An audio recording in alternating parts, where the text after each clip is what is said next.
സംസ്ഥാനത്ത് നാളെ മുതൽ വേനൽ മഴ ശക്തമാകുമെന്ന് കാലാവസ്ഥാ നിരീക്ഷണ കേന്ദ്രത്തിന്റെ മുന്നറിയിപ്പ്. ബംഗാൾ ഉൾക്കടലിൽ രൂപപ്പെടുന്ന അനുകൂല സാഹചര്യങ്ങളെ തുടർന്ന് ഈ ആഴ്ച അവസാനത്തോടെ കാലവർഷം എത്തുവാനും സാധ്യതയുണ്ട്. ഇതേ തുടർന്ന് പത്തനംതിട്ട, കോട്ടയം, ഇടുക്കി, കണ്ണൂർ, കാസർഗോഡ് ജില്ലകളിൽ യെല്ലോ അലർട്ട് പ്രഖ്യാപിച്ചിട്ടുണ്ട്. 14-ാം തീയതി എറണാകുളം, ഇടുക്കി, മലപ്പുറം, കോഴിക്കോട്, കണ്ണൂർ, കാസർഗോഡ് ജില്ലകളിലാണ് യെല്ലോ അലർട്ട്. വെള്ളിയാഴ്ച പാലക്കാട്, മലപ്പുറം, കോഴിക്കോട്, വയനാട് ജില്ലകളിൽ യെല്ലോ അലർട്ട് ഉണ്ട്. ശനിയാഴ്ച തൃശൂർ, പാലക്കാട്, മലപ്പുറം ജില്ലകളിലാണ് നിലവിൽ യെല്ലോ അലർട്ട് പ്രഖ്യാപിച്ചിരിക്കുന്നത്. മെയ് 13 മുതൽ 16 വരെ കേരളത്തിൽ ഒറ്റപ്പെട്ടയിടങ്ങളിൽ ഇടിമിന്നലോടുകൂടിയ ശക്തമായ മഴയ്ക്കും കാറ്റിനും സാധ്യതയുണ്ടെന്നും റിപ്പോർട്ടുകൾ സൂചിപ്പിക്കുന്നു. ഈ മാസം 16ഓടെ തെക്കൻ ബംഗാൾ ഉൾക്കടൽ, ആൻഡമാൻ കടൽ, ആൻഡമാൻ നിക്കോബാർ ദ്വീപുകൾ എന്നിവിടങ്ങളിൽ കാലവർഷമെത്താൻ സാധ്യതയുണ്ട്. ഇതിന്റെ തുടർച്ചയായി കേരളത്തിലും മഴ സജീവമായേക്കാം. അതേസമയം ഇടിമിന്നലിന്റെ ലക്ഷണം കണ്ടാലുടൻ സുരക്ഷിതമായ കെട്ടിടത്തിനുള്ളിലേക്ക് മാറണം.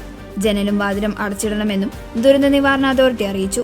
മിന്നലുള്ള സമയത്ത് ഗൃഹോപകരണങ്ങളുടെ പ്ലഗുകൾ ഊരിയിടുക, ടെലിഫോൺ ഉപയോഗം ഒഴിവാക്കുക, ടെറസ്, കളിസ്ഥലങ്ങൾ, മരച്ചുവട് എന്നിവിടങ്ങളിൽ നിൽക്കുന്നത് ഒഴിവാക്കുക, കുട്ടികളെ പുറത്ത് കളിക്കാൻ വിടാതിരിക്കുക, സൈക്കിൾ, ബൈക്ക് യാത്രകൾ ഒഴിവാക്കി സുരക്ഷിതമായ കെട്ടിടങ്ങളിൽ അഭയം തേടുക എന്നീ മുൻകരുതലുകൾ സ്വീകരിക്കുവാനും നിർദ്ദേശമുണ്ട്. കാറിനുള്ളിലിരിക്കുന്നത് സുരക്ഷിതമാണ്.